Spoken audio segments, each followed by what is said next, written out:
Sejam então bem-vindos à terceira e última sessão do primeiro dia do nosso Congresso da APH, 2021. Esperemos que seja o último neste formato virtual.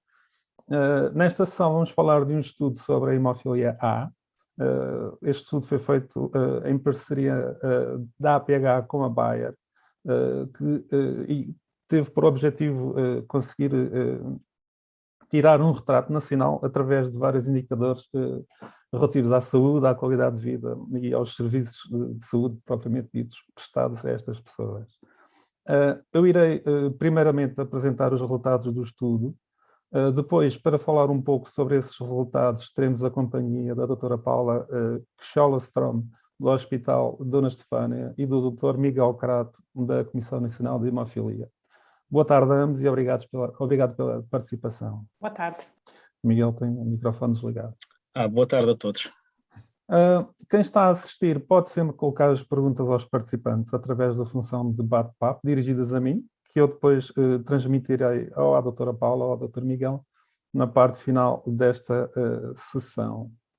Neste estudo participaram então 49 pessoas com hemofilia A e 9 familiares ou cuidadores de Portugal continental e ilhas, com idades compreendidas entre os 18 e os 60 ou mais anos. Na maioria dos casos, o diagnóstico foi realizado há mais de 20 anos. 79% dos pacientes com hemofilia A grave, apenas 9% apresenta o grau ligeiro desta patologia. 66% dos pacientes utilizaram o Serviço Nacional de Saúde para a realização de consulta de rotina nos últimos 12 meses. 38% faz o acompanhamento da patologia a cada 6 meses. Apenas um terço dos pacientes mantém a terapêutica prescrita no momento do diagnóstico, 46% já mudou de terapêutica 3 ou mais vezes. Sensivelmente um terço destas pessoas faz terapêutica com produtos de duração mais prolongada. Sensivelmente outro terço faz terapêutica com fator 8 derivado do plasma, havendo ainda um quinto que faz terapêutica com recombinantes da terceira geração e à volta de 10% faz terapêutica não substitutiva subcutânea. 28% destas pessoas faz a terapêutica de acordo com a necessidade, portanto on demand, e a grande maioria faz profilaxia. Apenas 10% tem uma frequência de administração de uma vez por semana. Mais de metade dos pacientes estão muito satisfeitos com a terapêutica atual. Contudo, 6% está pouco ou nada satisfeito com a sua terapêutica, indicando como causa dessa insatisfação a frequência da administração ou a ocorrência, apesar da profilaxia, de hemorragias. 25% dos pacientes desenvolveram inibidores ao longo do seu percurso de vida e mais de metade foi submetida a algum tipo de procedimento cirúrgico. No último ano, 16% não tiveram hemorragias espontâneas. Temos aqui outras hemorragias mais graves, traumáticas ou digestivas. Mais de um terço dos pacientes recorre às urgências para resolver hemorragias. 22% dos pacientes prefere o tratamento domiciliário. Ainda surgem também alguns clássicos de outras eras, como o repouso e o gelo, por exemplo. Em contexto pandémico, para 59% dos entrevistados, a pandemia não impactou o acesso a cuidados de saúde. 32% referem, contudo, ter tido dificuldade de acesso a consultas. Existe também alguma dificuldade no acesso a fisioterapia ou à medicação. 71% dos pacientes tiveram encaminhamento do seu centro de referência para a consulta de especialidade, o que significa que os centros de referência estão a funcionar nesse particular.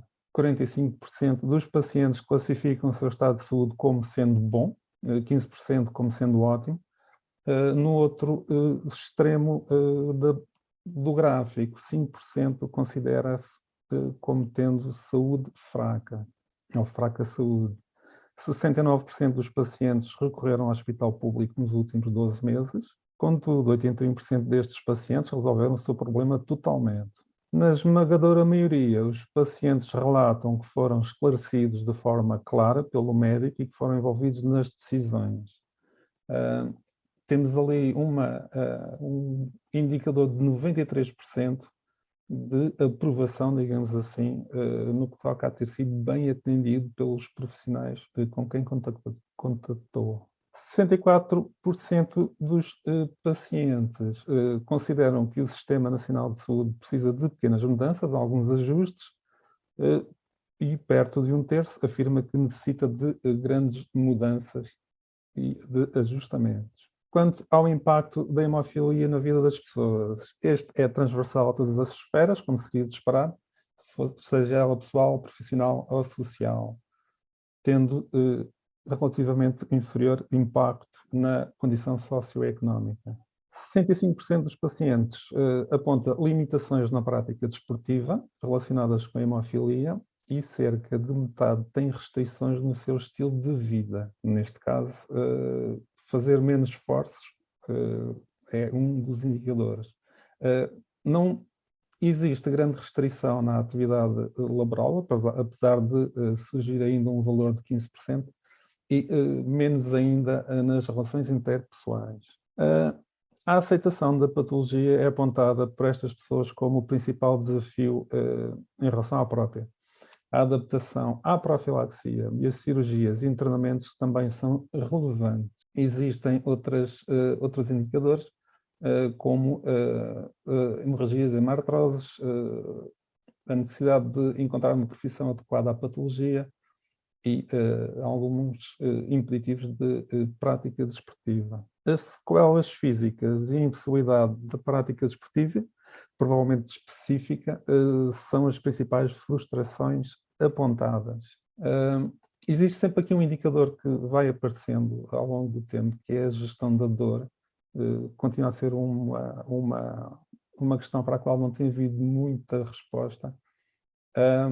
De qualquer forma, em termos de sucessos, 28% das pessoas entrevistadas indicam a realização pessoal, familiar e social como um dos maiores sucessos e também o controle da patologia. Muito perto destes dois indicadores temos a autoadministração do medicamento como uma vitória pessoal para estas pessoas. Assim sendo, faz sentido que para 91% destas pessoas a hemofilia esteja controlada. Como razão para tal, 45% aponta a adaptação da profilaxia ao seu estilo de vida para melhorar este processo de controle e esta gestão da patologia. Existe ali um valor de 15% indicado para as ferramentas tecnológicas, como a forma da gestão da sua patologia, 13% ao apoio informado, 9% à melhor informação pelo médico e ali em 2% o tratamento como forma oral, que talvez um dia consigamos chegar lá. Este é um indicador, não deixa dúvidas, 100% e todos os especialistas, perdão, todas as pessoas com esta patologia recorrem ao médico especialista em caso de dúvidas ou problemas com a terapêutica, é bom sinal. As principais dúvidas prendem-se com o desenvolvimento de inibidores, com as dosagens de emergência, aquele impacto inicial com, por exemplo, uma mudança, algum switch, uma mudança para outra terapêutica, e são as principais dúvidas ou problemas que as pessoas encontraram e indicaram como tendo encontrado nos últimos 12 meses, ou ao longo da vida. Fontes de informação. Uma pessoa, obviamente, quando tem dúvidas, irá procurar sempre fontes de informação. É bom sinal que tenhamos aqui a quase totalidade destas pessoas a apontar o seu médico especialista como a principal fonte de informação e a associação de pacientes surgindo também como relevante. Em menor número, há aqueles que buscam informação na internet ou em publicações científicas. De qualquer forma, há sempre espaço para melhorar e 45% dos entrevistados considera que a informação que mais falta ao paciente é a informação sobre todas as opções terapêuticas. Existe ali também, nos 23%, de como atuar em situações de descontrole da patologia ou problemas com medicação e, apesar de tudo, quase 20% que têm algumas dúvidas quando devem ser acompanhados pelo médico de família ou pelo especialista. Provavelmente têm de separar as duas esferas. De qualquer forma, serão complementares. Nós temos, assim, um gráfico interessante em relação às opções terapêuticas disponíveis, sendo que 53% diz conhecer todas as opções terapêuticas disponíveis. Isto é quase um empate técnico. Isto em sondagens seria um empate técnico. Assim sendo, o que é que cada uma destas pessoas gostaria de saber mais? 40% destas pessoas indica que gostaria de receber mais informação sobre o menor número de administrações. Temos também ali perto desse primeiro lugar, temos informação sobre o impacto na melhoria da qualidade de vida, principalmente produto de, digamos, um exercício físico. Sempre na mente das pessoas está informação sobre o desenvolvimento de inibidores na mudança terapêutica. Ainda existem algumas dúvidas, ou pelo menos algumas pessoas que gostariam de saber mais da comparação entre os benefícios do regime profilático em relação ao regime on-demand e informação sobre a relevância de níveis base de fator em circulação mais elevados, ou de níveis de fator em circulação mais elevados. Acabou por ser uma apresentação mais rápida do que eu estava à espera. De qualquer forma, antes de iniciarmos o debate, volto a lembrar, este estudo pode ser disponibilizado pela APH a quem o quiser consultar de forma mais detalhada.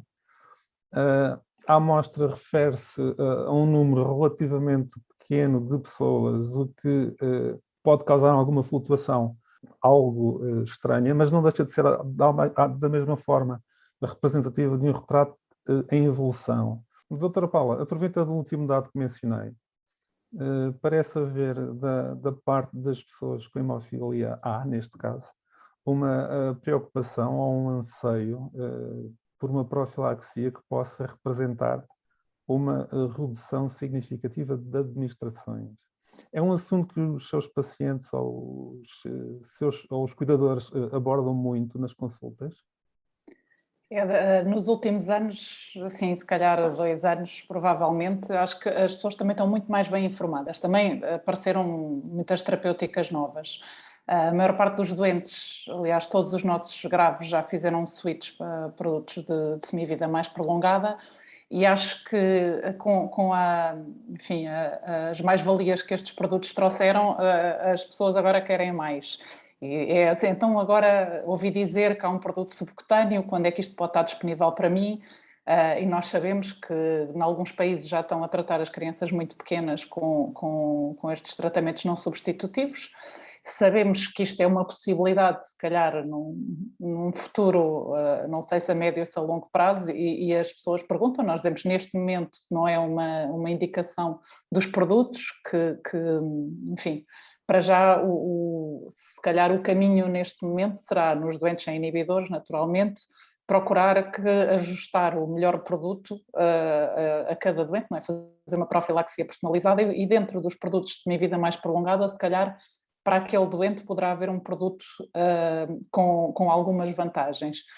Neste momento já não há tanta discussão do risco de inibidores nos doentes que já têm muitas exposições, portanto é uma situação excepcional, pode sempre acontecer, mas não será a regra, nem sequer será frequente e, portanto, acho que cada vez menos nos devemos agarrar à máxima de manter o doente no mesmo produto ou na mesma linha de produto a vida toda.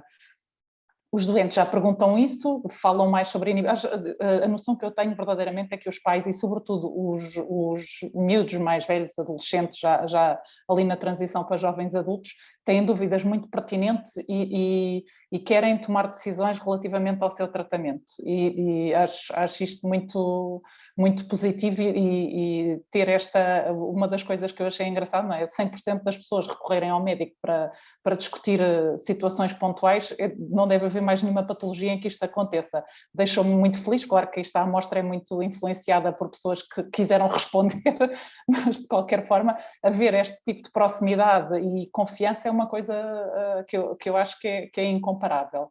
se eu acho que os doentes estão todos com os melhores tratamentos que podem neste momento. Se calhar não, e não acho que tenha sido muito influenciado pela pandemia. Houve alguma vantagem em termos, houve muito pouca atividade física, se calhar neste ano que passou, portanto, se calhar os miúdos mais ativos sangraram menos.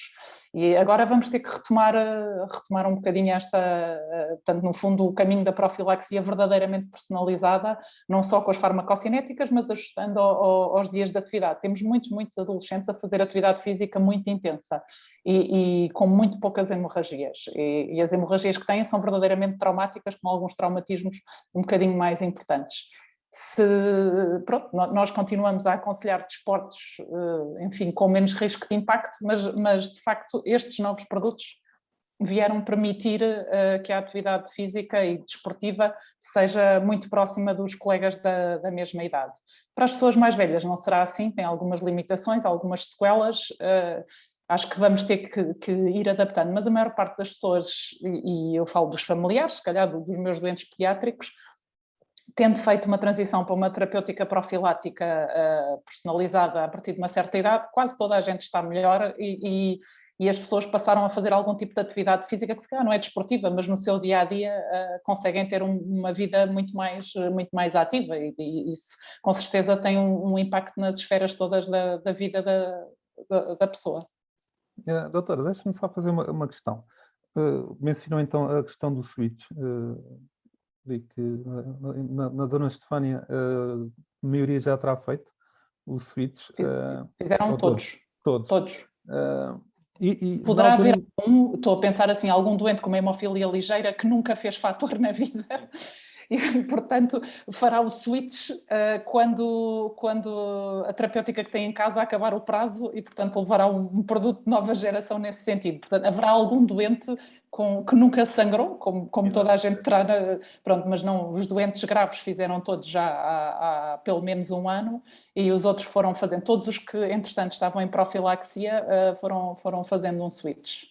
A minha pergunta era se, na altura do switch, as pessoas, aos cuidadores também são pessoas, os cuidadores também claro. são pessoas, mas os pacientes aos cuidadores abordaram o switch numa ótica de vou estar mais protegido, vou dar mais valor a isto, ou vou dar mais valor ao menor número de administrações. Houve aqui duas coisas. Eu acho que quase todos queriam um menor número de administrações, a maior parte acabou por não ficar ou de reduzir uma para a hemofilia A, não é? Não houve essa mais-valia tão grande. Nós temos o outro problema, é que os miúdos crescem, não é? Ficam mais pesados, mexem-se mais, e, portanto, às vezes não conseguimos reduzir tanto porque eles ainda estavam numa fase em que não faziam, se calhar 3 vezes por semana e acabam por crescer e precisar de fazer. O risco de inibidores, houve poucos que perguntaram, os únicos que perguntaram porque é que eu tenho que mudar foram miúdos. Obviamente há pessoas que têm fenótipos melhores, que estavam bem tratados com a sua profilaxia standard e de facto nós conseguimos passar alguns para menos administrações, alguns mantiveram mais ou menos a mesma porque já faziam muito exercício e sentem-se mais protegidos. Portanto, eu acho que ninguém recusou mudar ou sugeriu manter o produto anterior. Houve, de facto, alguns jovens que estavam, enfim, bem controlados e não viram grandes ganhos com esta mudança, se bem que, se vamos ver os níveis VAL, por exemplo, têm níveis VAL agora mais altos e alguns diminuíram o número de administrações. Portanto, quase todos diminuíram. Ok. Miguel, há aqui no estudo alguns resultados que podemos tentar analisar. Por exemplo, temos 1/3 dos entrevistados a indicar o recurso às urgências como a solução para as hemorragias espontâneas ou traumáticas. Vivendo nós numa era de profilaxia e de tratamento domiciliário, esta percentagem não é algo anacrónica? Bom, antes de mais, boa tarde a todos. É com muito gosto que estou aqui a participar neste congresso virtual, infelizmente virtual. Esperemos que seja o último virtual e que possamos todos regressar à normalidade e estarmos juntos, porque de facto há uma mais-valia em estarmos juntos e discutirmos não só nas sessões, mas também nos corredores, os aspectos mais importantes da hemofilia. Indiretamente à tua pergunta, podem ter acontecido duas coisas. Eu vou pôr aqui dois cenários. As pessoas não perceberam o que é que estava a ser perguntado e entendem por episódios o recurso à urgência ou à emergência, podem ter feito confusão e têm entendido que é quando tem uma hemorragia, deslocam-se ao hospital de dia do seu centro de tratamento. Portanto, podem estar simplesmente a referir a isso, a ir à urgência, se calhar para eles é um episódio urgente de ter uma hemorragia, seja ela espontânea, seja traumática. A não ser assim, eu acho que é preocupante e acho que simplesmente não existe. Falando francamente, não pode ser verdade que uma porcentagem tão grande das pessoas se desloque à urgência para fazer o seu tratamento por causa de uma hemorragia, suponho eu. Claro que podemos pôr sempre em questão aqui, e acho que também é importante que se diga, que alguns centros de referência não têm o seu hospital de dia aberto 24 horas sobre 24 horas. E aos fins de semana, muitos não atendem pessoas com hemofilia. Por exemplo, há hospitais que só fazem recolhas de dádivas de sangue e não atendem pessoas com hemofilia. E pode acontecer que nesses episódios hemorrágicos que as pessoas tenham necessidade de fazer o seu tratamento, tenham que recorrer à urgência. Isso acontece, infelizmente, ainda nos centros de referência, quando deveriam estar todos, e obrigatoriamente, por lei, para serem reconhecidos como centros de referência, tiveram que, quando se candidataram, dizer que atendiam pessoas com hemofilia 24 horas sobre 24 horas. Agora, claro que eu acho que toda a gente deve fazer o seu tratamento em casa, e o tratamento domiciliário está desde 2004 consagrado em legislação própria em Portugal, e o acesso é permitido e é encorajado pelos profissionais de saúde que seguem hemofilia. A pessoa ter que recorrer à urgência com um episódio hemorrágico carrega graves riscos. Primeiro, os profissionais de urgência não estão habituados a lidar com a hemofilia, não sabem reconhecer todas as cambiantes do episódio hemorrágico. Depois, em termos de dosagem, terão que contactar com a imunohemoterapia, que pode não estar lá um médico que habitualmente vê pessoas com hemofilia, o que também acontece. Portanto, eu vejo isto a ser verdade preocupante. É uma situação que não devia acontecer, recorrer à urgência. E depois, toda a gente devia em casa ter doses para emergência, o que também em Portugal sei que não acontece com toda a gente, infelizmente, para fazer a autoadministração ao primeiro sinal de hemorragia. Isto é essencial na hemofilia. Ao primeiro sinal, tratar em casa e só depois deslocar ao hospital, se for possível. Portanto, eu direi que eu não creio muito nesses números, francamente. Eu acho que houve aí uma mistura nas respostas entre pessoas que achavam que é ir ao hospital quando tem uma hemorragia e não quero crer que um terço das pessoas se desloca às urgências para fazer um concentrado de fator ou tratamento para a hemofilia. Eu posso passar também a mesma pergunta à doutora Paula, se este número expressa a experiência que a doutora Paula tem no seu centro. Acho isto um bocadinho bizarro também, porque a grande parte dos nossos doentes, exceto os mais pequeninos, estão em tratamento domiciliário. O que acontece quando têm uma hemorragia, os pais sabem quantas doses têm que fazer, têm todos um relatório atualizado para o peso, com as doses a fazer em caso de hemorragia major ou hemartrose, etc. E têm tratamento para uma hemorragia suficiente para uma hemorragia major para a primeira dose, pelo menos em casa, para além da sua profilaxia. Pode acontecer que os mais pequenos, não é, tenham que ir à urgência, porque os pais não são autónomos na administração de fator, e o nosso hospital de dia só está aberto aos dias úteis e no horário normal de expediente.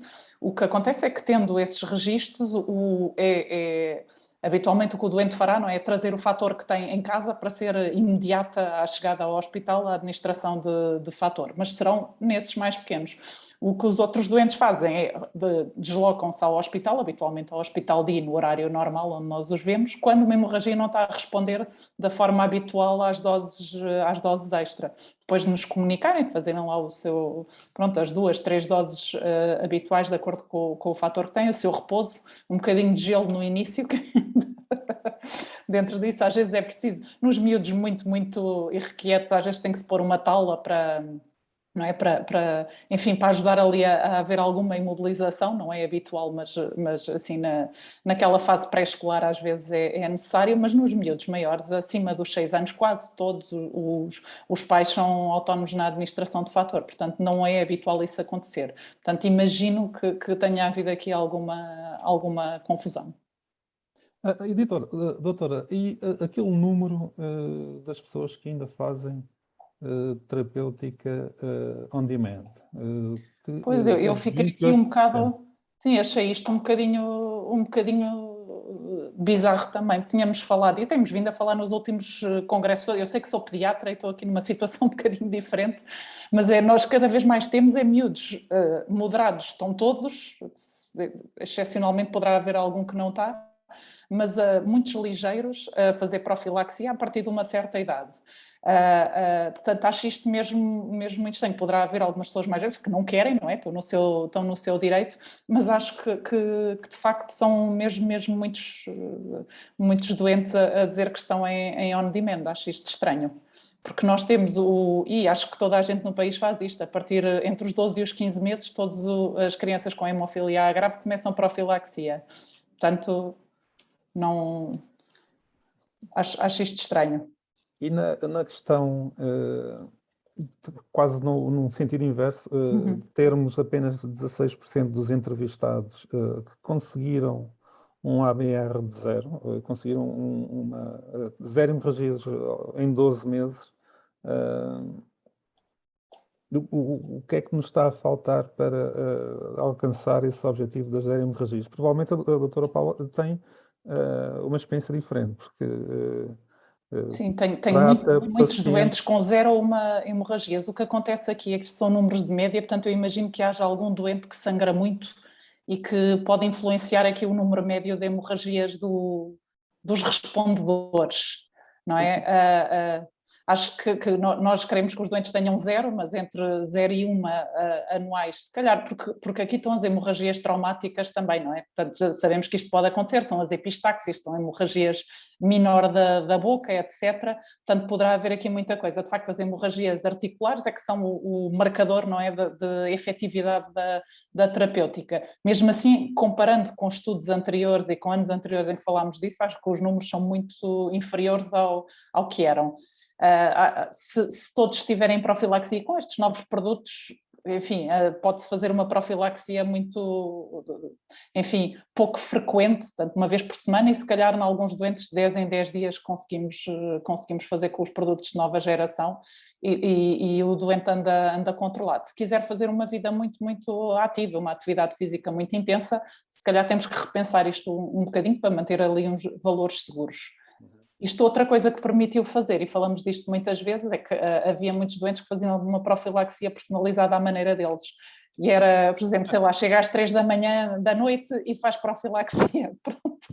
Que é assim, enfim, nós não estamos em casa e não mandamos na vida das pessoas, mas nós sabemos que aquilo deve ser feito de manhã, antes da atividade física, idealmente, ou se a atividade física é à tarde, tentar ajustar com estes produtos. Como há aqui um platô um bocadinho maior, podemos, enfim, ser um bocadinho mais flexíveis.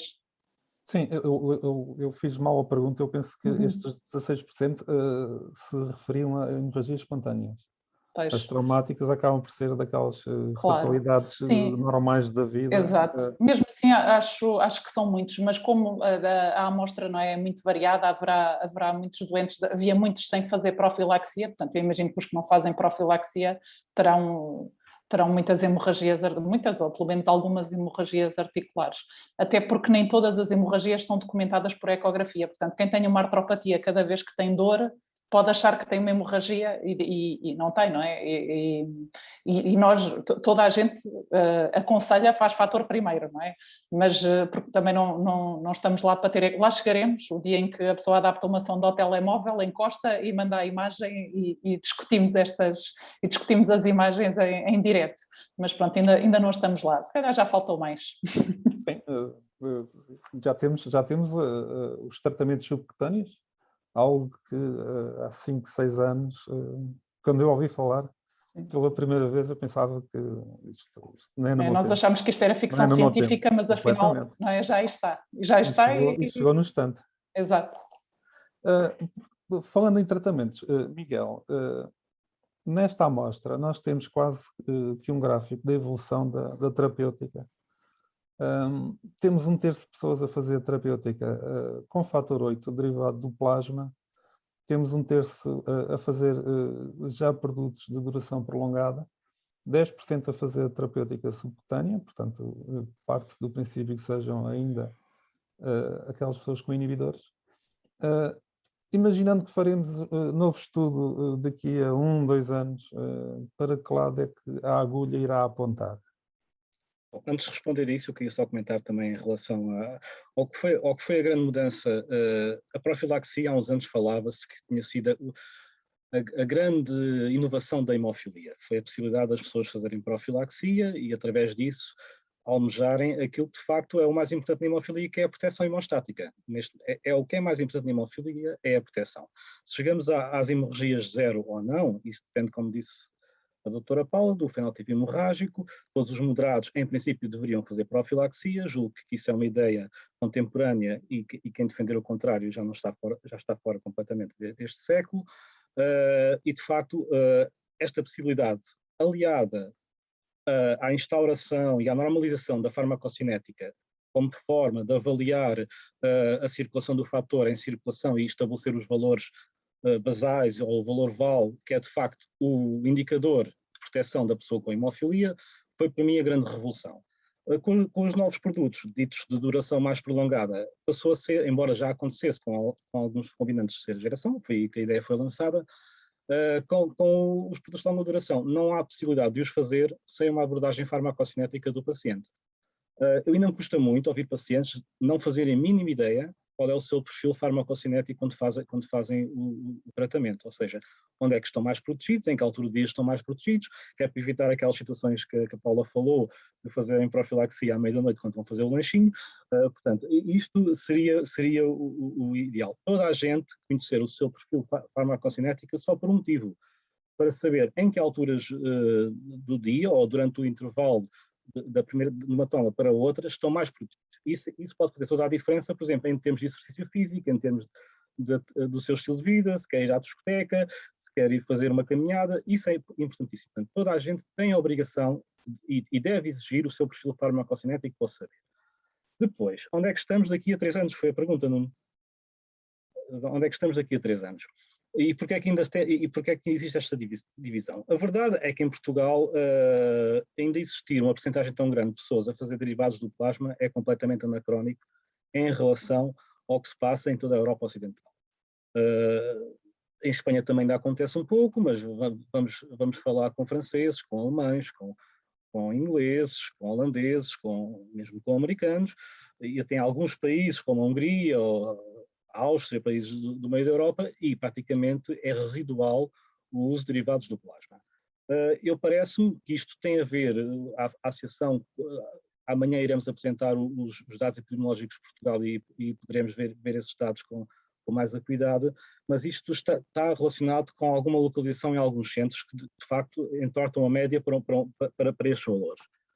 Agora, o que me parece que é a evolução natural das coisas, para a hemofilia A, porque aqui estamos a falar de hemofilia B, e de hemofilia A, se estivéssemos a falar de hemofilia B, a minha conversa seria completamente diferente.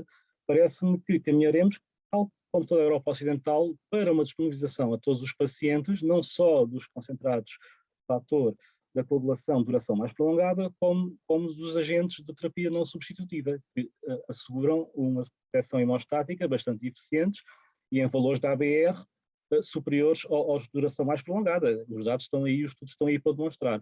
Portanto, esse será o caminho natural se Portugal quiser acompanhar o que mais há desenvolvido mundialmente em termos de tratamento da hemofilia e da oferta de produtos.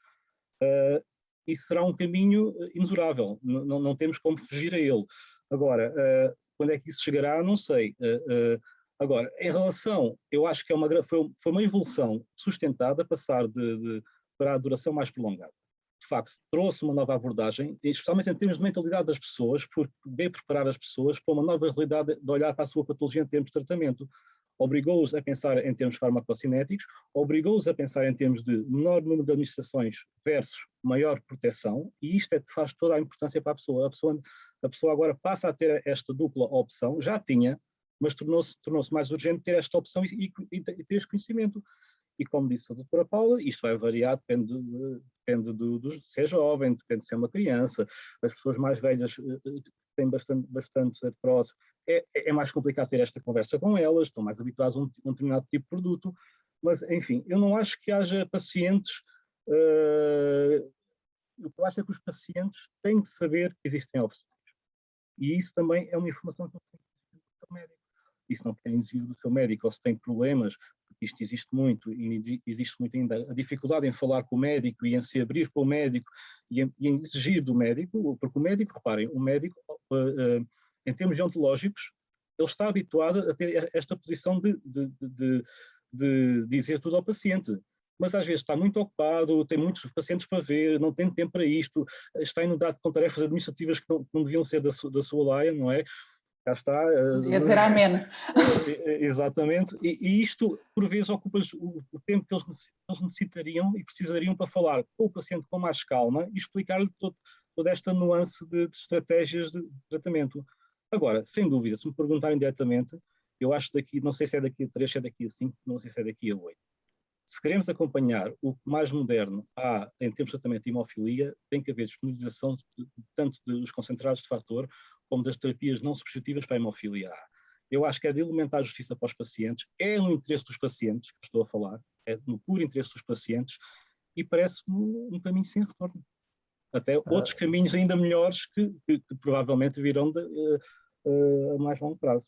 Eu há aqui uma coisa só que gostava de acrescentar. Isto custa muito e acho que neste momento, e acho que sempre foi assim, mas particularmente nesta área, o médico tem que defender os doentes com tudo o que tem. Custa muito que estejamos a contemplar fazer terapêutica não substitutiva, por exemplo, a crianças pequenas e começar pronto, os produtos inovadores, nós sabemos que nesta área em particular fornecemos sempre primeiro às crianças pequenas.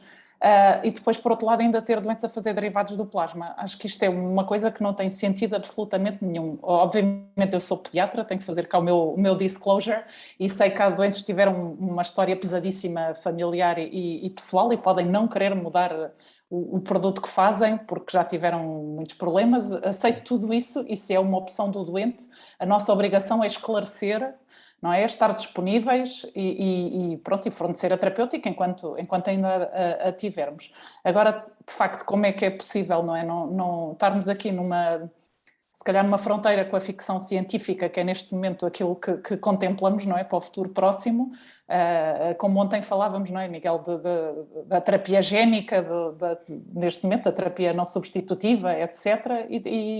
Enfim, termos doentes tratados como há 20 anos atrás. E o Miguel mencionou, não sabendo se o passo será dado daqui a 5 ou 8 anos, de acompanhar o avanço científico. Eu não sei se dermos daqui a 8 anos o passo para acompanhar o avanço que já existe hoje, não estaremos sempre um passo atrás, ou pelo menos um passo atrás. Sim.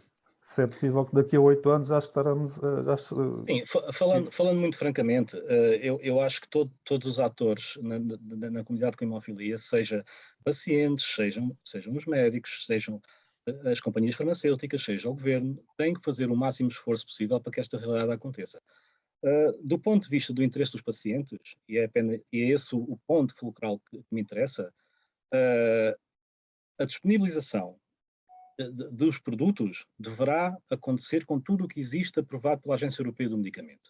Sendo um produto aprovado pela Agência Europeia do Medicamento, custa muito e continua a custar e frustra-me. E frustra-me porque quando falo com pessoas de países da Europa Ocidental, custa-me dizer que Portugal é o único país neste momento que não disponibiliza terapias não substitutivas. Custa-me bastante, porque não compreendem porquê.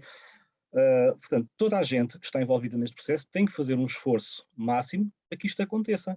Mas não é só para as terapias não substitutivas, é para as que vêm aí, e vêm novos produtos aí em fases, que estão neste momento em fase de estudos. Eu não estou a falar de terapia génica, estou a falar de outro tipo de terapêuticas que têm semividas para a hemofilia muito maiores do que os atuais. E quando elas surgirem, é como o Nuno diz, quando elas surgirem não queremos estar a adiar essas, porque entretanto as que já deviam ter entrado ainda estão.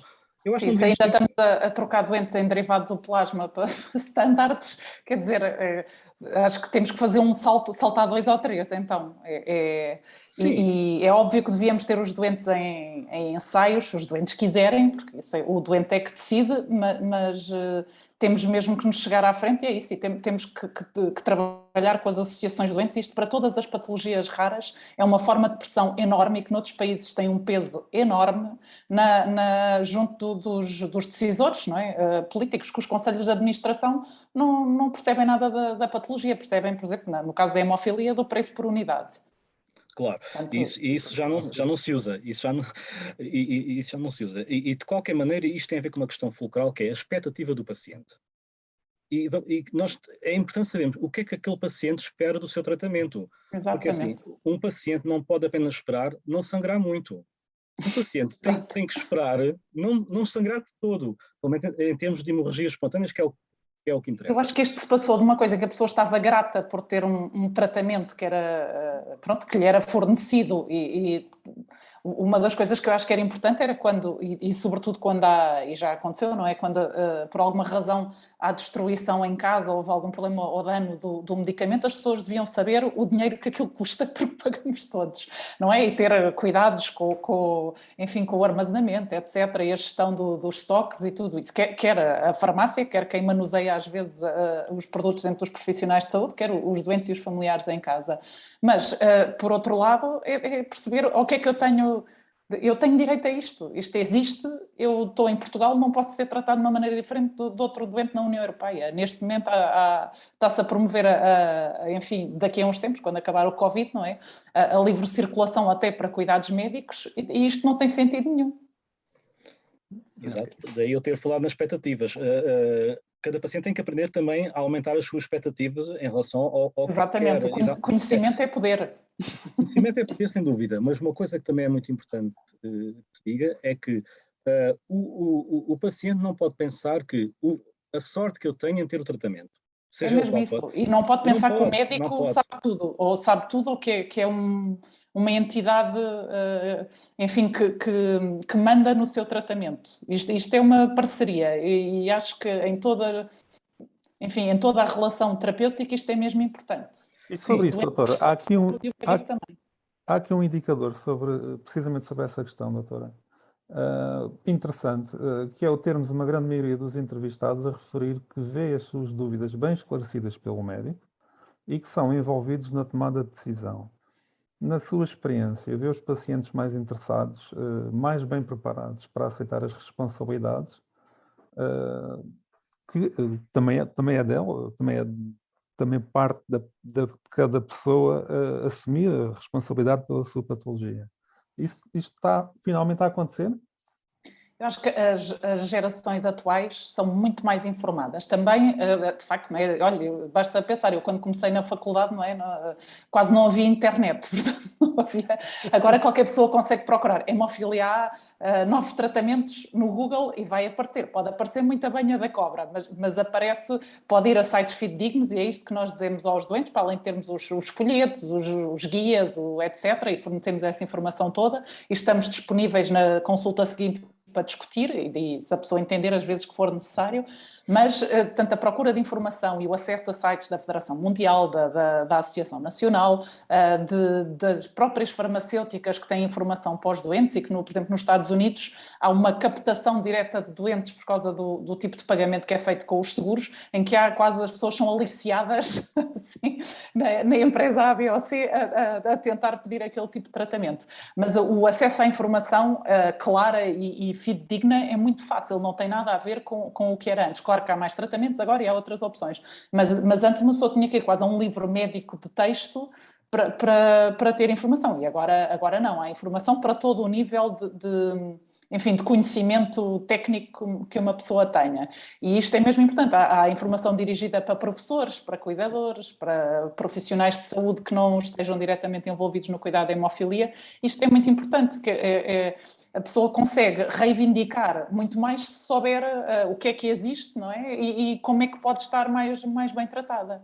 E a doutora sente nas consultas que os pacientes conseguem filtrar a informação que recebem, seja da doutora, seja de outras fontes, conseguem...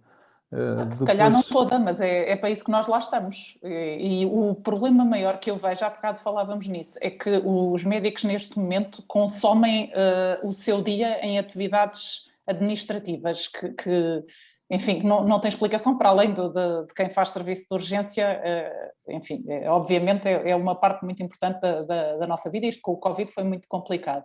Mas o ter tempo, ter mais que meia hora para estar sentado com os pais, com calma, a falar, ou com um adolescente que tem dúvidas, ou a rever na semana a seguir porque aquela hemorragia não estava completamente bem e ele quer mesmo já voltar a jogar. Ou falar com o colega da fisiatria para o ver e programar naquele dia, com o colega da radiologia que está dentro do assunto. Tudo isto leva tempo e nós não temos só aquela função. Isso é difícil e cada um de nós, e penso que nesta comunidade felizmente é assim, as pessoas dão o tempo que têm e o que não têm para isso, e muitas vezes falamos com os pais fora de horas e tentamos ajustar o horário da consulta para quando a pessoa lá consegue ir, e acho que isto é mesmo muito importante. Eu gostava que isto se calhar fosse mais valorizado do que aquilo que é, mas eu tenho a certeza que pela comunidade da hemofilia é valorizado, e eu sinto um grande apoio dos pais e dos doentes no dia a dia. As pessoas acho que estão gratas não no sentido de terem a terapêutica, mas estão gratas por terem uma relação próxima e disponível, não é, do centro de tratamento.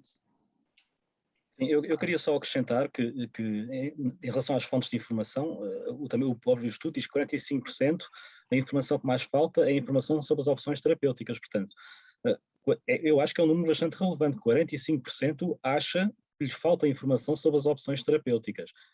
E, de qualquer maneira, neste estudo falta uma pergunta em relação às fontes de informação, que são os pares. E cada vez mais os pares assumem uma importância fulcral na partilha de informações e de experiências de vida que têm com aquele tratamento em questão. E isso é muito procurado nas redes sociais, isso é muito procurado nos fóruns, isso é muito procurado, por exemplo, nos grupos de chat da APH, saber, perante aquele medicamento novo que aquela pessoa está a fazer, quais são as experiências pessoais dela, dessa pessoa ou do filho, como é que se está a dar, efeitos adversos, se teve muitas hemorragias ou não, e essa informação é consumida pelas pessoas avidamente.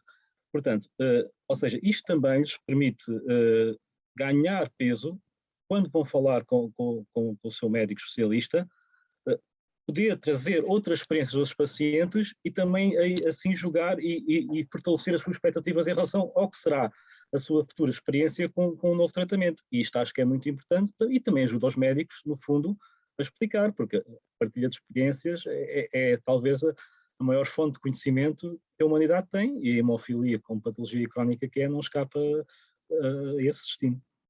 É engraçado o Miguel estar a dizer isto, que uma das coisas que nós tentamos fazer quando temos um diagnóstico novo num recém-nascido ou num lactente pequeno, é tentar aproveitar um dia no hospital de onde estejam pais com outra criança relativamente pequena para se conhecerem e tentarem perceber como é que foi o percurso, e aquilo, tudo o que eu possa dizer não dá a tranquilidade aos pais que dá falar com outros pais. A verdade é essa. Nada substitui, não é, a experiência do outro. Sim, eu penso que nesse gráfico surgia a associação em segundo lugar a seguir ao médico, que é o lugar que nós queremos estar. É realmente o médico e a consulta é o lugar por excelência da obtenção de informação, e então sim, a associação e todos os grupos de apoio da associação surgirão a seguir, para de certa forma complementarem também. Temos recebido, e só desculpa interromper, temos recebido também muitos doentes, ou diagnosticado muitos doentes estrangeiros, falam, enfim, inglês às vezes, e às vezes pouco inglês, e a associação tem-nos dado mesmo muito apoio com acesso a informação noutras línguas, com contacto com outras associações noutros países, quando os miúdos vão, por exemplo, de férias para os seus países de origem, e isto é muito importante, se calhar mais na grande Lisboa, que tem muitos migrantes, mas pronto, já esta visão cultural, quando eles falam com os familiares no seu país de origem, enfim, que aquilo é uma catástrofe, não é? É mesmo importante perceber como é que as coisas funcionam no nosso país, que não é, enfim, não será um exemplo espetacular, mas é seguramente muito melhor do que outros países, mesmo até do que outros países na Europa, do ponto de vista da hemofilia. Sim.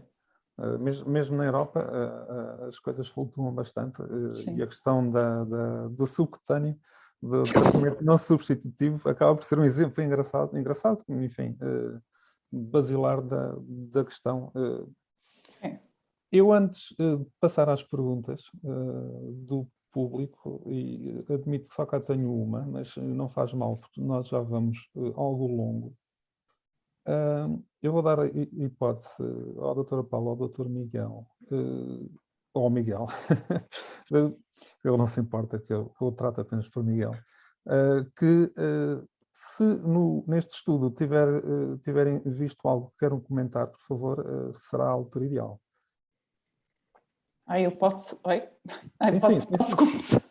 Sim, depois isto vai ficar gravado, mas pronto, olha, como eu não tenho problemas com isso, depois das declarações da Ministra desta semana, fiquei não só fiquei sentida e francamente zangada, não é? Porque acho que nenhum de nós foi pouco resiliente, nem nós nem vocês este ano. Eu acho que até a própria Ministra ficou chocada com o que disse. Exato. Aquilo foi um disparate tão grande. A senhora não devia estar a pensar, mas pronto, também vai ficar gravado. Todos que nos adaptar, andamos todos cansados, não é? Se calhar foi por causa disso, mas pronto, 1/3 das pessoas dizia que o Serviço Nacional de Saúde precisava de grandes mudanças e eu gostava, se calhar, que a audiência comentasse um bocadinho quais são os grandes problemas que vêem nas instituições em geral, uma vez que parece haver uma boa proximidade com as equipas de saúde, que as pessoas que precisaram de ter consultas tiveram, o que é que achavam que tinha que mudar no sistema propriamente. Felizmente houve outra coisa boa com a pandemia, que foi o fornecimento de terapêutica para mais tempo e, em alguns casos, terapêutica no domicílio. Portanto, espero que isto não ande para trás quando a pandemia terminar. Fica aqui a pergunta da doutora Paula, se alguém realmente tiver uma ideia sobre que tipo de mudanças, eu estou aqui a ver, todos os microfones estão desligados, portanto, muito provavelmente... temos o José Caetano Martins, que tem uma pergunta, ou um comentário. É mais um comentário, eu acho que, em relação às declarações da senhora Ministra da Saúde esta semana, acho que cada um tem o seu direito a uma blasfémiazinha de vez em quando. Em relação ao Serviço Nacional de Saúde, eu acho que, de facto, há coisas ainda a melhorar, mas seria primordial da parte do Ministério da Saúde evitar sangrias de profissionais para outros lados ou para o estrangeiro que tanto nos custaram a criar, de facto, a educar e a formar, para depois vê-los saírem quase de barato para outros setores onde são melhor compensados, de facto. Esse é um dos pontos. Outro ponto importante, no caso da hemofilia, de outras coagulopatias que nós, a APH, dá suporte, era importante e era de extrema relevância mesmo haver uma distribuição da medicação ao domicílio ou à farmácia da área de residência, porque cada centro hospitalar tem um método que criou fruto da consequência da pandemia, e andamos há mais de um ano em negociações para ver até que ponto é que se consegue criar aqui uma harmonia que seja sólida para todos os hospitais e acaba por cair por terra e com o diluir dos números pandémicos acaba por se esquecer um dado extremamente relevante no início da pandemia, que era a disponibilização de medicação para os pacientes, e acabou por ficar um bocado esquecido, e depois de inúmeras reuniões com a Infarmed, com associações de pacientes e médicos, farmacêuticos, e acabou por ficar tudo diluído ou na gaveta do Ministério ou do Secretário de Estado da Saúde.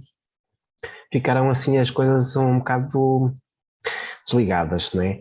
E eu acho que uma distribuição da medicação de forma homogénea para todos faria com que uma pessoa no interior, que vivesse no interior, não sentisse uma assimetria comparativamente com quem vive no litoral do país, não é? Até porque sabemos todos muito bem que a qualidade de vida no interior ou nas cidades mais pequenas é muito superior à qualidade de vida das cidades bastante densamente povoadas. E isto era de valor. E era de valor também dar, de facto, mérito aos profissionais de saúde. Não é só bater palmas no início da pandemia, e de facto os profissionais de saúde tiveram um trabalho extremamente gratificante desde o início, e depois uma questão de um dia atirar tudo ao chão. E há outra coisa que eu aproveito, obrigado, Caetano, mas eu vou aproveitar uma coisa que a doutora disse há pouco, e que me preocupa, e que nos preocupa enquanto associação, e de certeza que preocupa todas as pessoas que aqui estão a ver, que sejam pacientes ou cuidadores, que é ver os nossos médicos enterrados em burocracia, não poderem fazer o seu trabalho de forma mais livre, mais solta e mais focada, pelo que às vezes dá a entender, os centros de referência acabaram por tornar a vida destes profissionais mais difícil do que seria antes, quando deveria ter o efeito inverso. E às vezes, não sei, pode ser uma questão cultural muito portuguesa, em que uma coisa boa acaba por ter efeitos adversos. São os tais efeitos adversos que surgem no medicamento, mas numa questão de conseguir ter implantado os sistemas dos centros de referência. E depois nós vemos os nossos médicos sobrecarregados, assoberbados com tarefas e funções que não deviam ser deles. Dá a ideia, mais uma vez, que começamos a construir ou a reconstruir o castelo por cima, ou a casa por cima. Provavelmente deveria ser pensado a figura de um gestor de doente ou de paciente, ou de a figura, ou então fornecer a estes centros de referência mais pessoal administrativo que possam fazer esse tipo de funções. E o que às vezes me preocupa, falando com alguns médicos e falando com alguns pais e outros pacientes, é esse tempo de consulta ir disponível entre médico e paciente, devia ser sagrado, ir mirrando cada vez mais, o que acaba por irá ter de certeza um efeito na transmissão de informação, na tal partilha. O que eu acho é que os centros de referência foram, e são coisas importantes, havia coisas que eu acho que por causa do nosso funcionamento um bocadinho latino, nos passa ao lado. Houve uma vez por causa da disponibilização dos testes genéticos, por exemplo, no sistema informático. E houve uma doente que me disse, então, mas se lhe dá jeito que isso esteja aí, eu não me importo. E eu, sim, mas tem que autorizar. E tem que assim. E assim, então, mas se ele é hemofílico, é óbvio que há de ter uma mutação da hemofilia. Eu também acho isso, mas agora isto obriga-nos a fazer esta coisa e assinar 10 documentos e tudo. Portanto, o tempo que eu estou a passar a ler documentos para a pessoa pensar, assinar e fazermos tudo, enfim, como deve ser, é tempo que não estou a conversar de facto de outras coisas. E acho que os centros de referência estão feitos num modelo muito, enfim, inglês, que é como nós copiamos tudo, em que há uma secretária clínica, uma enfermeira dedicada, que é quem, os doentes que eu recebi que tiveram a viver em Inglaterra, as notas de transferência são feitas pela enfermeira, não é pelo médico sequer. E eu também não acho isso bem. O nosso sistema eu acho que funciona de uma maneira um bocadinho melhor até. Agora, de facto, se toda a gente tivesse uma secretária clínica que orientasse os registros e registasse metade das coisas, eu tinha tempo para estar sentada a esclarecer, ou tinha o tempo oficial para estar sentada a falar com os doentes e as famílias nas calmas, que eu acho que é isso que era desejável na relação médico-doente. Nós voltaremos ao tema dos centros de referência amanhã à tarde. Vamos ter a possibilidade de debater precisamente este tema e convido todos a assistir. Eu tenho aqui o Frederico com a mão no ar, mas eu só te vejo a mão, Frederico. Boa tarde. Eu vou-te pedir para ligares a câmara. Com certeza. Espera aí. Conseguem me ver? Sim, perfeito. Olá a todos. Eu só não queria tirar muito do vosso tempo, só queria dar assim uma perspectiva de um doente, portador de hemofilia, no meu caso, com também 20 anos, da minha geração, e estavam a falar do Serviço Nacional de Saúde. Eu vou falar só mais no caso da hemofilia, porque pronto, eu tenho 20 anos e eu sou capaz de dizer que, por exemplo, até agora, em termos de serviço, eu nunca tive assim muitos problemas ou nunca senti muito na pele problemas no Serviço Nacional de Saúde no que toca à área de hemofilia, porque acho que também os profissionais e as pessoas que me seguiram nos hospitais, acho que sempre ajudaram e agilizaram muitos dos processos ou dos problemas que eu poderia vir a ter. Ou assim, por exemplo, em termos de urgências e tudo mais, acho que nunca houve nenhuma complicação, pelo menos no meu caso, e também na minha geração, outras pessoas que se calhar podem partilhar a opinião, acho que se calhar partilhariam da mesma opinião. E eu acho que a única coisa a salientar é, por exemplo, nunca me falaram muito, por exemplo, da medicação ao domicílio. Eu acho que isso é uma coisa que eu é que tenho próprio que ir falar com os médicos, porque acho que isso não é uma coisa que é muito passada e acho que no geral é só isso que eu tenho a apontar. Obrigado.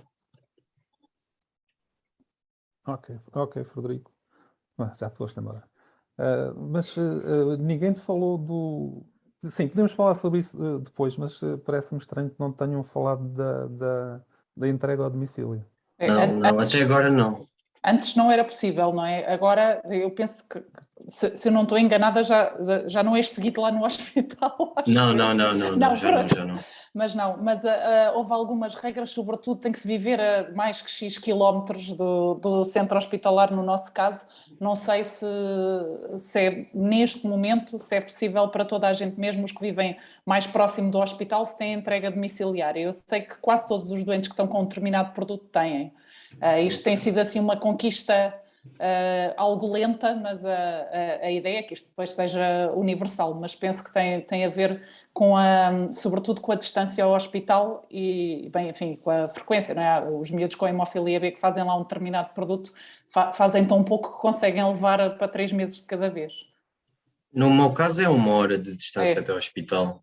Pois, se calhar, eu acho que tem a ver com isso, não sei pronto, depende de onde é que a pessoa está a ser seguida, mas é uma coisa que é discutida. Há uma pessoa que é responsável na farmácia hospitalar pela cedência dos medicamentos, incluindo para todas as doenças crónicas, e portanto os doentes que moram no nosso hospital, quem é em Lisboa, quem mora na Margem Sul ou na Amadora, ou mais longe, não é? Tem os medicamentos entregues ou em casa ou, na maior parte das vezes, na farmácia de proximidade. Para a hemofilia, para a farmácia de proximidade, nos doentes que fazem muito volume, não era possível se havia mais do que um doente, porque não há espaço físico para guardar tanto fator e, portanto, optou-se, penso que pela entrega no domicílio.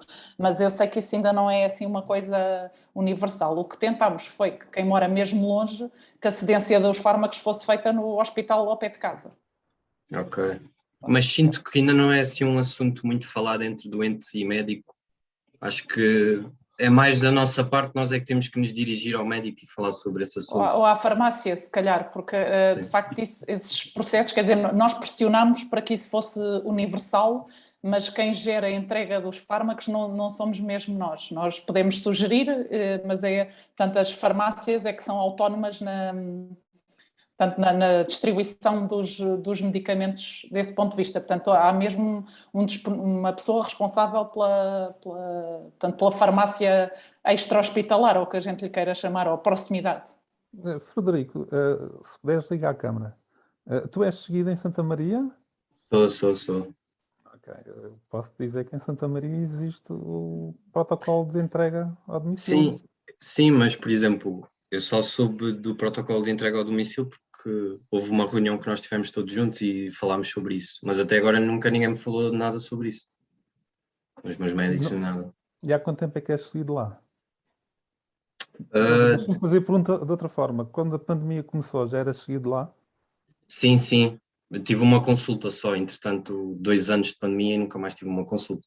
A informação que nós temos é que Santa Maria enviou um e-mail a falar precisamente sobre a questão do Eu ia dizer que até achava que Santa Maria tinha isto a Não ia funcionar. funcionar. É horrível, é o Nada. que eu digo, isto fica gravado, mas pronto, eu sei que em alguns hospitais isto estava mesmo a funcionar, nós pressionámos muito para que isto fosse uma coisa mais universal e sei que ainda não é. Claro que, enfim, para toda a gente é melhor que seja cedido, que entreguem o produto em casa, não é? Mas de facto, quem mora se calhar a 5 ou 10 minutos do hospital, enfim, Pois.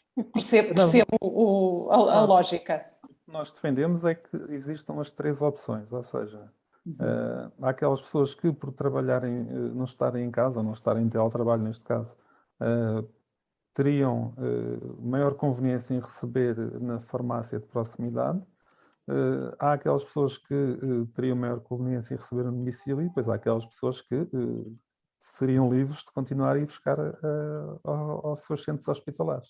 O que nós vemos é que há um centro que só envia para as farmácias, há outro centro que só envia para o domicílio. Não é igual, não há um único protocolo que abranja as três opções. Eu tenho aqui, mais uma vez, a mão do José Caetano Martins levantada. Eu posso dizer, pronto, dessas reuniões que a APH teve juntamente com outras associações de pacientes e com o Infarmed, é que houve, de facto, centros hospitalares que adaptaram um sistema, criaram um sistema, que foi o caso de Santa Maria, como já aqui foi falado, e que funcionou e funciona aparentemente muito bem, mas depois cada centro acabou por ir adaptando às suas necessidades ou em função do seu orçamento disponível para a disponibilização dessa medicação.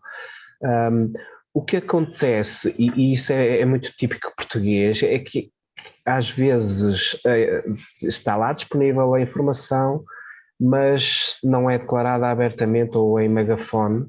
Ok, é necessário as pessoas estarem interessadas e procurarem essa informação. Daí muitas vezes é necessário, e fruto da APH, e o trabalho e a insistência da APH em informar e capacitar as pessoas para os seus reais direitos e necessidades, isso vai evoluindo, senão a esta hora com certeza ainda estaríamos a dar crioprecipitados aos pacientes, não é? Isto para falar do catálogo de terapêuticas que poderiam existir neste momento. Portanto, é um papel importante nosso capacitar as pessoas e dar-lhes as ferramentas para que tenham conhecimento de que as coisas existem e de certa forma forçar o sistema a disponibilizá-las e a publicitá-las para que estejam acessíveis e disponíveis para todos de forma equitativa. Sim, essa é uma das lutas. E, por exemplo, agora no caso do Frederico, o que nós podemos dizer ao Frederico é que ele não fica à espera que lhe digam acabaste isso não. Acabaste de ser informado, Santa Maria disponibiliza. Se até agora a informação não te chegou via oficial, digamos assim, acabou de chegar. Por acaso estou à espera para ter a próxima consulta para poder falar isso com a médica. Eu acho que não devia estar à espera. Nesta altura, acho que um pouquinho de proatividade faz toda a diferença. A APH tem sempre batido, ou tem-se batido sempre pela tomada de decisão que é apenas do foro do paciente com o seu médico. Portanto, essa decisão conjunta é algo que nós na qual nós não nos imiscuímos, portanto, é uma decisão para nós é sagrada.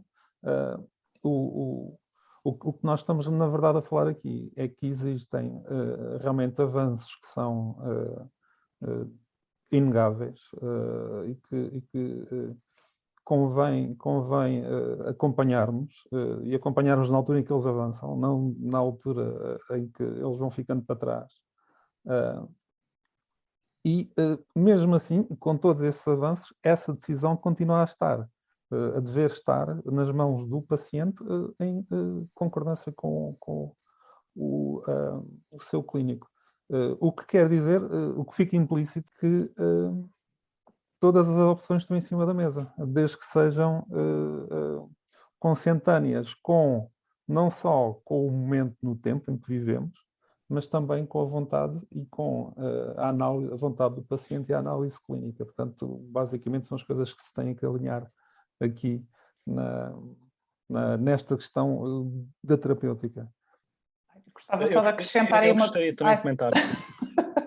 Posso só dizer uma coisa? E a outra sim. coisa é que os doentes não devem ficar reféns daquilo que os conselhos de administração disponibilizam. A Inglaterra tem uma perspectiva de compras nacionais, o Canadá também, e isso é uma coisa que eu acho que permite, de certeza, poupar brutalidades de dinheiro, não é? Porque claro que para um país inteiro se faz um contrato, não é? Há uma margem completamente diferente. Agora, nós sabemos que em Portugal não só a entrega dos produtos em casa não é uniforme, como também os produtos que estão disponíveis nos diversos centros também não são os mesmos. E isso era outra situação que era desejável que não acontecesse.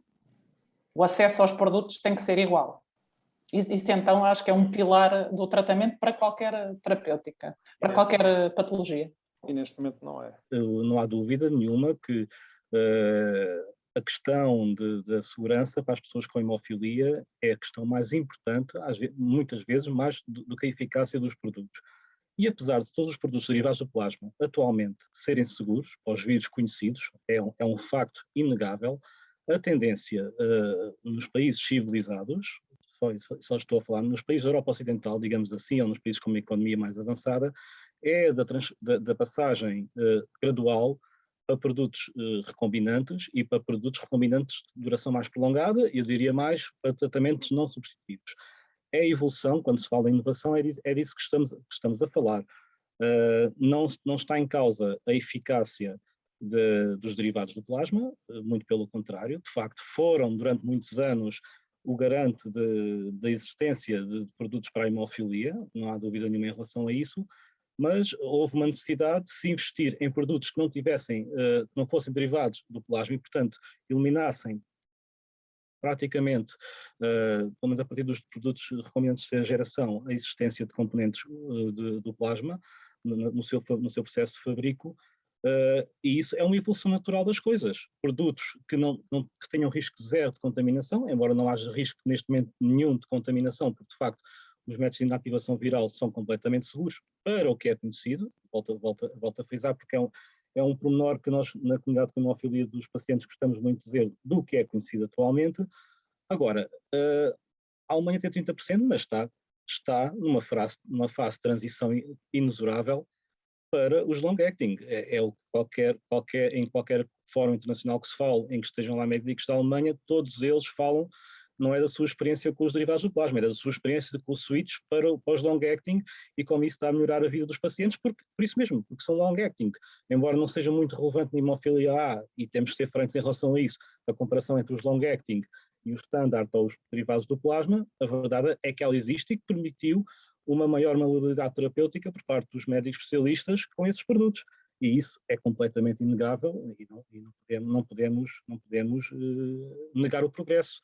Pelo menos essa é a minha visão e enquanto representante de interesses dos pacientes, terá que ser sempre essa a minha visão. A visão de futuro é a visão da inovação. E a inovação está aí, desde que seja segura, desde que seja efetiva, desde que traga uma vantagem terapêutica para o paciente, é tudo isso que nós queremos. Qualquer paciente, seja na hemofilia ou na doença crónica, quer uma vantagem terapêutica em relação ao que há, em termos de segurança e em termos de eficácia. E depois, claro, não podemos esquecer que a nossa comunidade sofreu bastante com os produtos derivados do plasma, nos anos 80 e nos anos 90, e que há sempre essa imagem permanente na nossa mente. Podemos pensar todos que já foi há muitos anos e que está tudo esquecido, mas ela continua cá presente, está imprimida na nossa memória para todo o sempre. Portanto, nós exigimos a inovação, mas também exigimos segurança. E essa questão agora na terapia génica, isso falar-se-á amanhã, é uma questão primordial para a comunidade dos pacientes estar atenta em relação às questões de segurança. Portanto, enfim, a inovação não é tudo, atenção. A inovação, mas com a segurança máxima possível e desde que os benefícios e os riscos apontem claramente para os benefícios e os riscos sejam mínimos. Tivemos a experiência de que alguns produtos foram de facto aprovados mais rápido, porque os benefícios ultrapassam brutalmente os riscos, não é? E espero que continuemos a ter mecanismos de proteção dos doentes para travarem, enfim, costuma-se dizer, não é? Nunca devemos ser o primeiro a adotar uma terapêutica nem o último a abandoná-la. Isto aqui é muito verdade. Claro, é? Claro, mas voltando ao que o Nuno falou há pouco, perguntou sobre o Sistema Nacional de Saúde, o que é que está bem e o que é que está mal. Assim, para a hemofilia, para mim, para a hemofilia é uma questão de organização, sim, pura e simples. É uma questão de gestão e de organização. Eu continuo sem, para isto possamos falar amanhã nisto no debate sobre os centros de referência, eu continuo sem perceber porque é que há 2 hospitais em Lisboa e 2 hospitais no Porto. Referência para a hemofilia. É incompreensível. É um desperdício de recursos, não se justifica para o número de pacientes que existem, poderia muito bem ser aproveitado e com certeza que os médicos também concordam com isto. E isto é o futuro também. Cá está um aspecto de inovação em termos de gestão que não foi feita. Aliás, em quase todos os países europeus há um grande centro em qualquer grande cidade, não 2, em cidades do tamanho de Lisboa e do Porto, haver 2 centros de hemofilia é uma coisa... Miguel, não te esqueças... E criaram os centros de responsabilidade integrados para conseguir ainda arranjar mais quintas dentro das quintas que já havia. Sim, portanto, isto, de facto, em termos de gestão, é muito ineficiente. Exatamente. O Sistema Nacional de Saúde é aquilo que nos permite, se formos comparar com outros países que existem em todo o mundo, que não têm um Sistema Nacional de Saúde como o nosso, é o que nos permite ter acesso à terapêutica de forma sustentada e sabemos que ela não falha. É o que nos permite termos acesso a cuidados de saúde tendencialmente gratuitos. Mas também, obviamente, nós devemos sempre querer mais. Devemos querer um médico de família para cada pessoa, obviamente que devemos, e é uma falha do sistema de saúde, e talvez a falha principal.